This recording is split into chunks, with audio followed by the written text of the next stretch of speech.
All right, hello, wine drinking people. We are back, and it's time for what I drank yesterday. Whew, man, we had a lot of drinking yesterday, so I'm going to get right to it with the stuff in the store. And usually during the week, I will see at least 3 suppliers a day, and that's what we had on this day. And we had our friends from Boisset in, Deidre, and she is one of these walking encyclopedias about wine. And I always learn something whenever she comes to taste some of it with me, so I'm always happy to see her. And hey, we've got her featured at several tastings throughout the year. These wines from Boisset, outstanding. Jean-Charles just married Gina Gallo, making the largest family-owned winery even bigger.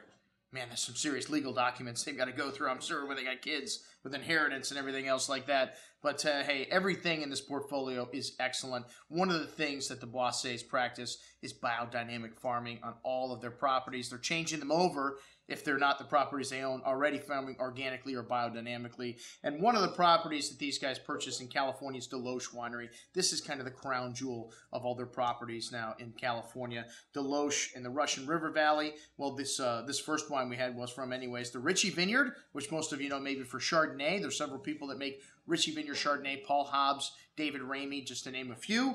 And this wine had, they used Loire Valley yeast, so only 450 cases produced. So you would expect some maybe Loire Valley essence in this wine. And pretty typical California to me. A lot of that melon, some pink grapefruit, a little bit of fig, some wet stone in there. Really nice texture on the tongue and nice crispness. One of the things we love about Sauvignon Blanc. Maybe a cross between California and Bordeaux and New Zealand, kind of weird kind of amalgam of those 3 areas, but a really nice little wine with a lot of flavor and a clean finish.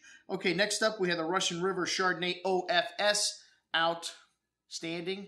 Well, our finest stuff is what it says on the back label, but when Cecil DeLoach used to sell the wine, that's what he used to say. All right, well, this wine has lightened up a little bit in the butterscotch and the hardy oak, which as a lot of wines have. It has a lot of that rich tropical fruit, some lovely lemon drop candy highlights, fresh butter toast. And this wine's a blend of like 5 different vineyard sites throughout the Russian River. And just a hint of that butterscotch and creme caramel showing up on the finish there. And some nice tongue-tingling acidity, lovely freshness. One of the things that everyone is looking for today, more freshness in their wine. Better wines with food.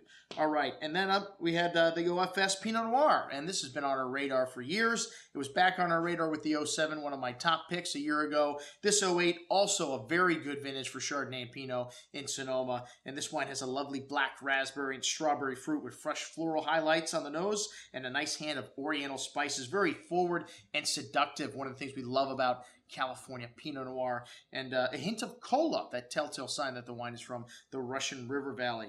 All right, really nice texture on the tongue, silky smooth, and good zesty acidity showing up on the finish. A really well-balanced California Pinot Noir, the OFS. Next up, the Zinfandel. I'm not a big fan of Zinfandel, but hey, this wine was still pretty good. You know, it's pretty well balanced. Didn't have the structure that you know, some other varietals have, which is one of my faults with Zinfandel, the tannins in the wine. But nice freshness, nice balance. Just not my thing.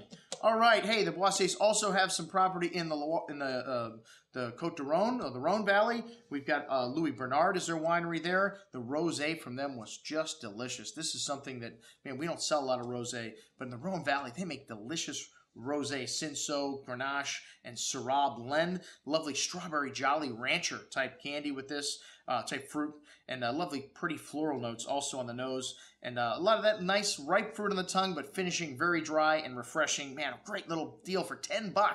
Wow. Okay, next up, the Cotes de Rhone 2008 and 2009.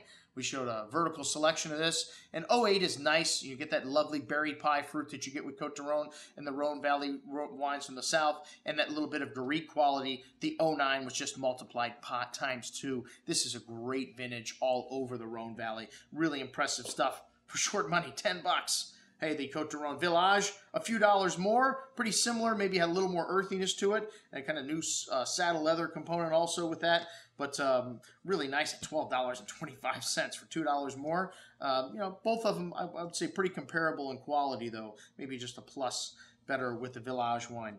All right, next up, the Boissets also have a property in the Piedmont, Batasiolo, and this is a great property. They have got some fantastic wines. We've got the 96 vintage Bonfin still here in the store, and that's one of their single vineyard Barolos. We started out with Dolcetto. You guys know how I feel about Dolcetto, similar to how I feel about Zinfandel. It's a grape that we could probably live without, and you notice in my Piedmont tasting next week. We don't have Dolcetto.